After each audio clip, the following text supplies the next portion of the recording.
Pernah kepikiran nggak sih, gimana cara terbaik kita merawat orang-orang yang kita sayangi saat mereka menua? Ternyata ini bukan cuma soal kesehatan fisik loh. Ada sebuah kerangka kerja keperawatan dari Indonesia yang ngingetin kita tentang sesuatu yang jauh lebih mendalam lagi, betapa pentingnya merawat jiwa mereka. Ya kan? Seiring kita menua, pertanyaan kayak gini tuh pasti muncul. Dan jawabannya, seringkali nggak kita temukan di resep dokter, tapi justru ada di dalam sesuatu yang kita sebut spiritualitas. Kalau ngomongin penuaan, apa sih yang pertama kali muncul di kepala? Mungkin kulit yang keriput ya, atau energi yang udah nggak kayak dulu. Tapi sebenarnya ada perjalanan lain yang nggak kelihatan. Sebuah perjalanan batin yang luar biasa untuk menemukan kedamaian. Coba dibayangin, setelah melewati hidup yang begitu panjang, seseorang pasti akan mulai melihat lagi ke belakang, merenungi semua jejak langkahnya.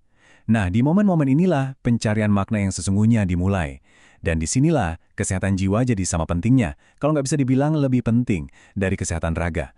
Tapi, ada satu hal yang agak aneh di dunia kesehatan modern. Kita punya teknologi yang super canggih buat merawat tubuh, tapi sering banget kita lupa sama sesuatu yang fundamental, kebutuhan jiwa yang seringkali nggak terlihat. Nah, ini dia inti masalahnya. Ada semacam jurang pemisah dalam cara kita merawat. Saking fokusnya sama fisik, kebutuhan spiritual tuh jadi kayak terabaikan gitu aja. Akibatnya, para lansia justru merasa hampa di saat mereka paling butuh pegangan. Dan efeknya itu bukan main-main loh. Kalau spiritualitas diabaikan, yang muncul itu ya rasa cemas, perasaan hampa, bahkan sampai putus asa.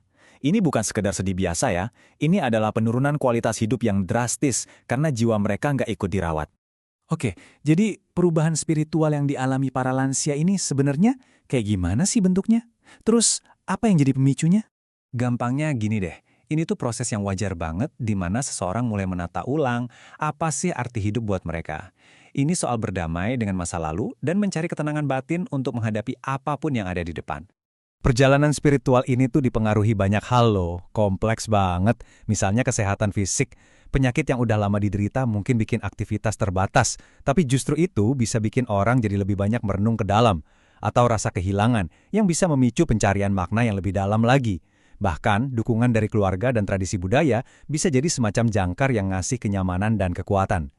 Oke, kita udah paham masalahnya kan? Terus, solusinya gimana? Nah, untungnya ada semacam cetak biru yang sederhana tapi powerful banget yang bisa kita semua ikuti untuk memberikan perawatan yang penuh welas asih. Kuncinya itu ada di beberapa langkah praktis yang sebenarnya bisa dilakuin siapa aja.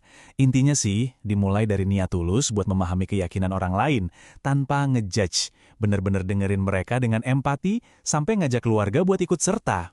Ini bukan soal jadi ahli agama ya, tapi soal jadi manusia yang peduli. Nah, yang paling penting buat diingat, dukungan ini harus pas, nggak bisa disamain semua. Buat seorang pasien Kristiani, mungkin dukungan terbaik itu ya difasilitasi untuk berdoa bersama. Sementara buat seorang Buddhis, menciptakan ruang yang tenang untuk meditasi bisa jadi jauh lebih berarti. Personalisasi, itulah kuncinya. Dan disinilah poin pentingnya buat kita semua. Meskipun ide ini datangnya dari dunia keperawatan, pelajarannya itu universal banget. Ini tuh soal gimana kita, sebagai anak, sebagai teman, atau bahkan tetangga, memperlakukan para senior di sekitar kita dengan hormat. Pada akhirnya, semua ini tuh intinya satu. Sebuah gagasan yang sederhana tapi kuat banget. Bahwa perawatan sejati bukan hanya merawat pasien, tetapi menghormati seorang manusia seutuhnya.